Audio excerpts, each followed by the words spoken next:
Hey, how's it going everyone, and welcome to the Empire. Now today I wanted to discuss the Rule of Two, how it was created, and what exactly it is for those of you who don't know. You may have heard the name mentioned before, and I'm here to explain it.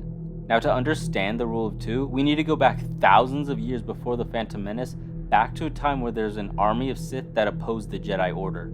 Yes, there used to be a time when there was as many Sith as there are Jedi, but the thing about the Sith Lords was their ability to constantly betray each other to obtain the leadership and power they so desperately craved. But in doing so, they just made it easier for the Jedi to get the upper hand and defeat them. Since they were essentially doing the Jedi's job for them, many of the Sith were blinded by this, but few understood that there needed to be a change. A powerful Sith Lord named Darth Revan thought of this. Now, he hadn't completely fine-tuned the Rule of Two, but he understood that the Sith would be the cause of their own downfall because of their lust for power above all others. Before Revan was able to make any changes, he died, leaving his holocron, which was later discovered by a young Sith named Darth Bane.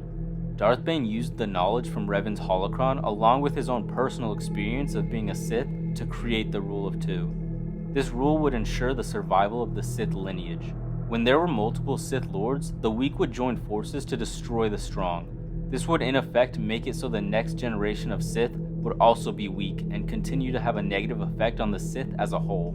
So the Rule of Two would state, two there should be, no more, no less. One to embody the power, and the other to crave it. This would make it so multiple Sith wouldn't rise up to defeat the Master and instead would only be a one-on-one. There would be a Master and of course an apprentice. The apprentice would learn everything about the Sith, and once they became strong enough, kill their master and take their place to teach an apprentice of their own. Of course, the master understood that for the Sith to thrive, they would have to sacrifice themselves by eventually being defeated in trial by combat by their apprentice. This would ensure that the Sith remained strong. It was a vicious cycle that would repeat for 1,000 years and eventually change when Darth Sidious would kill his master in his sleep, disobeying the Rule of Two but still fulfilling its goal. Sidious would emerge with his new apprentice, Darth Maul, and the slow destruction of the Jedi Order would begin as it was planned over 1,000 years ago. Now, the Rule of Two proved to be effective, but do you think it would have been more beneficial for the Sith to remain as an army? Or even if Sidious had remained in hiding longer and continued to keep the Sith in exile? I believe that if Sidious had continued to keep the Sith in exile, they could have wiped out the entire Jedi Order. But instead he used this plan that had been in the making for centuries and only ruled for 20 years. Let me know what you all think, and make sure to leave a like and subscribe to join the Empire today.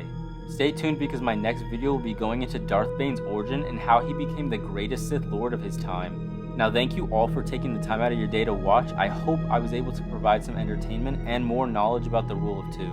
And as always, my friends, may the Force be with you. The Force is with you, young Skywalker. You're not a Jedi yet.